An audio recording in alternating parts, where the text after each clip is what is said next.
गर्भाशय मुखाच्या कर्करोगापासून संरक्षण देणाऱ्या HPV लसीबाबत सोशल मीडियावर पसरत असलेल्या अफवांवर विश्वास ठेवू नये, असं आवाहन ठाणे जिल्हा शल्यचिकित्सक डॉक्टर कैलास पवार यांनी केलं आहे.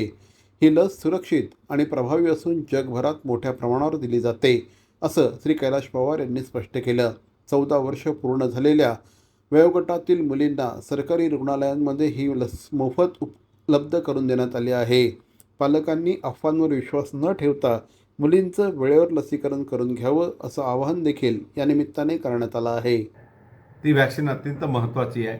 आम्ही ज्यांचे 14 वर्षे कंप्लीट झाले, 15 वर्षाला काही दिवस 15 वर्ष 14 ते 15 वर्ष जे आहेत नाही त्यांना हे वॅक्सिन द्यायचं आहे मुलींना. त्यांना हे वॅक्सिनेशन फ्रीमध्ये सगळ्या सरकारी दवाखान्यामध्ये अवेलेबल आहे. जास्तीत जास्त लोकांनी त्याचा फायदा घ्यायला पाहिजे.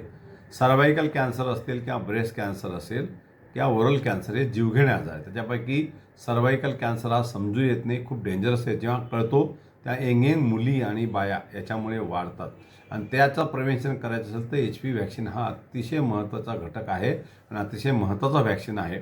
आपण लक्षात घ्या, आपण पोलिओसारखे किंवा देवीचा आजार वगैरे, धनुर्वादासारखे किंवा रेबीजसारखे आपण हे वॅक्सिनने आजार कंट्रोल केले आहे. तर जर सर्वायकल कॅन्सर कंट्रोल करायचं असेल तर वॅक्सिन घेणं अत्यंत महत्त्वाचं आहे.